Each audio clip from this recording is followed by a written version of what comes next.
Hi friends, ఈ video చూస్తున్న ప్రతి ఒక్కరూ మన ఛానల్ని సబ్స్క్రైబ్ చేసుకోండి. ఎందుకంటే మనం గివ్ అవే ఇవ్వబోతున్నాం.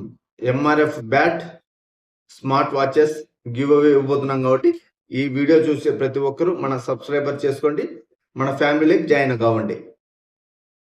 ఇక మనం వీడియోలోకి వెళ్తే, సౌత్ ఆఫ్రికా వెస్టిండీస్ నిన్న 3 గంటలకు మ్యాచ్ జరిగింది కదా ఫ్రెండ్స్. ఒక మంచి ఇంట్రెస్టింగ్ అదే కంటెంట్. ఎందుకంటే వాళ్ళ ఫస్ట్ మ్యాచ్ సౌత్ ఆఫ్రికా ఇండియాను ఓడించి వచ్చింది. వెస్టిండీస్ జింబాబ్వేని భారీ స్కోర్తో గెలవడం జరిగింది. మంచి ప్రతి ఒక్కరూ ఈ బ్యాటిల్ నిన్న ఇద్దరు చాలా హోరాహోరీగా జరుగుతుంది అనుకున్నారు. బట్ కానీ దక్షిణాఫ్రికా వన్ సైడ్ చేసేసింది మ్యాచ్. అసలు ఎవరు ఎక్స్పెక్ట్ చేయలే వాళ్ళంతా బాగా ఆడతారని. వాళ్ళు టాస్ గెలిచి ఫీల్డింగ్ ఎంచుకున్నారు. దక్షిణాఫ్రికా వాళ్ళు కొత్త బంతితో స్వింగ్ ఉంటుందని ఎక్స్పెక్ట్ చేసినారు. సేమ్ అలాగే జరిగింది. పవర్ ప్లేలో వికెట్ పోవడం. స్టార్టింగ్ బాగా వచ్చింది. ఫస్ట్ 2 ఓవర్లు వెస్టిండీస్కి మంచి స్కోర్ వచ్చింది. కానీ ఆ తర్వాత అక్కడి నుంచే వెస్టిండీస్కి షాకింగ్గా సౌత్ ఆఫ్రికా వాళ్ళు చాలా అద్భుతంగా బౌలింగ్ చేసినారు. అసలు 43 పరుగులకే 4 వికెట్లు కోల్పోవడం జరుగుతుంది. చూడండి, 10 ఓవర్లకి సగం మంది కొలాప్స్. ఒక 120 ఆ స్థాయిలో గెలిపోతుంది అనుకున్నారు మ్యాచ్. వెస్టిండీస్ 120 పరుగులకి ఆల్అౌట్ అవుతుందని ఎక్స్పెక్టేషన్ చేసినారు. బట్ కానీ చాలా డెత్లో మాత్రం వెస్టిండీస్ వాళ్ళు చాలా బాగా బ్యాటింగ్ చేసినారు. ఆయన హోల్డర్ మనకు బాగా తెలుసు కదా, అలాగే షెఫర్డ్ భారీ హిట్టర్స్ వీళ్ళిద్దరు. లాస్ట్ వికెట్కి మంచి పార్ట్నర్షిప్ చేసినారు ఫ్రెండ్స్. అసలు 89 పరుగులు పార్ట్నర్షిప్ వాళ్ళిద్దరి మధ్యన. దక్షిణాఫ్రికా మాత్రం టూ గుడ్.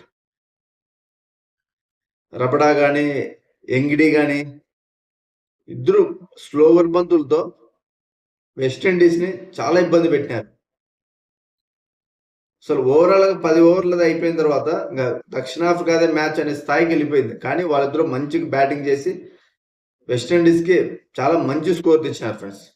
176 పరుగులు అంటే ఆషామాషి కాదు. వాళ్ళిద్దరూ అంత బాగా ఆడారు. అసలు విరుచుకుపడినారు వాళ్ళిద్దరు 4లు 6ర్లతో. చాలా బాగా ఆడినారు. అసలు కంబ్యాక్ 10 ఓవర్ల తర్వాత వెస్టిండీస్ బ్యాటింగ్లో కంబ్యాక్ ఇచ్చింది.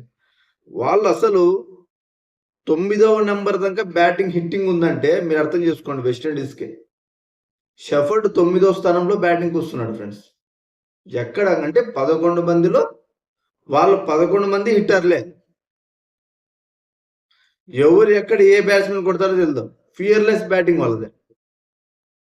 కొడితే 200 కొడతాం, లేదంటే 100కి ఆల్అౌట్ అవుతాం. ఆ మెంటాలిటీతోనే వాళ్ళు ఆడుతున్నారు వెస్టిండీస్ వాళ్ళు. అట్లా ఓవరాల్గా 176 పరుగులు, 8 వికెట్లకి 20 ఓవర్లలో. ఇక సౌత్ ఆఫ్రికా చేజింగ్కి వచ్చినాక మాక్రమ్ డికాక్ టూ గుడ్. అసలు ఇంతవరకు ఈ టోర్నీలో ఓడిపోయిన ఏదైనా టీం ఉందంటే సౌత్ ఆఫ్రికానే ఫ్రెండ్స్. ఇంతవరకు ఓడిపోలే. గ్రూప్లో 4-4 గెలిచారు. మొన్న ఇండియాతో గెలిచారు, ఈరోజు వెస్టిండీస్తో గెలిచారు. ఇంతవరకు అన్బీటెన్ ఈ టోర్నమెంట్లో సౌత్ ఆఫ్రికానే. మాక్రమ్ భీకరమైన ఫామ్లో ఉన్నాడు. డికాక్ మంచి బ్యాటింగ్లో ఉన్నాడు. ఈ రికిల్టన్ అతను మంచి ఫామ్లో ఉన్నాడు. ఈసారి సౌత్ ఆఫ్రికా మాత్రం టీం బౌలింగ్, ఫీల్డింగ్, బ్యాటింగ్ అన్ని సెక్టార్లోనూ చాలా చాలా స్ట్రాంగ్గా వచ్చింది ఇండియాకి. వాళ్ళు ఎక్కడ ప్రెజర్ అవ్వటం లేదు.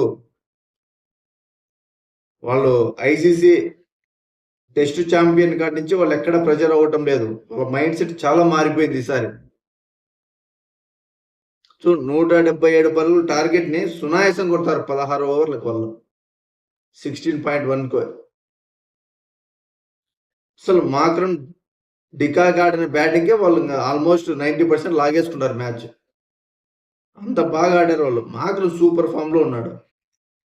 అసలు 46 బంతులు 82 చాలా బాగా ఆడడం జరిగింది. వన్ సైడ్ చేసేసినారు మ్యాచ్ని. Full dominate. వెస్టిండీస్ ఎక్కడ వాళ్ళ పోటీ ఇవ్వలేకపోయింది, అటు బౌలింగ్ కానీ ఇటు బ్యాటింగ్ కానీ. అసలు ఓకే, ఈ మ్యాచ్ లో మాత్రం మాత్రమే సూపర్ మ్యాన్ మొత్తం మ్యాచ్ అంతా అతను కంట్రోల్లోకి వెళ్ళి తీసేసుకున్నాడు. అద్భుతమైన 6లు 4లు మ్యాచ్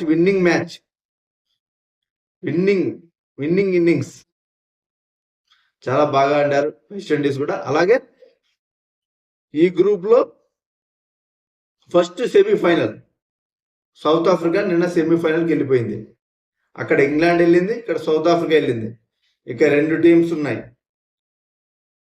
ఈరోజు న్యూజిలాండ్కి ఇంగ్లాండ్కి ఉంది కదా, అక్కడ ఒకటి తెలిసిపోతుంది. మనకి సండే డూ ఆర్ డై ఇండియాకి వెస్టిండీస్కి, అక్కడ మ్యాచ్ తెలిసిపోతుంది. ఇక ఈ మ్యాచ్లో టర్నింగ్ పాయింట్స్ కనుక చూసుకుంటే West Indies top order middle order collapse అయిపోవడం, సౌత్ ఆఫ్రికా పవర్ ప్లేలో domination, Markram match winning innings ఆడడం, సౌత్ ఆఫ్రికా బౌలింగ్ కూడా చాలా బాగా ఉంది. ఈ మ్యాచ్కి ఇవి హైలైట్స్. ఇంకా ప్లేయర్ ఆఫ్ ది మ్యాచ్గా ఇంకా మనకు తెలిసినదే మార్క్రమ్కే ఇచ్చేసినారు. కెప్టెన్గా అతను ముందుండి దక్షిణాఫ్రికాకి చాలా చాలా మంచి కెప్టెన్సీ, మంచి మూమెంట్. సెమీస్లోకి వాళ్ళు వెళ్ళిపోయినారు కాబట్టి లాస్ట్ మ్యాచ్ ఖచ్చితంగా జింబాబ్వేతో లైట్గా తీసుకుంటారు అనుకోవద్దుకండి. సెమీఫైనల్ ముందర వాళ్ళు ఇంకా విరుచుకుపడే అవకాశం ఉంది.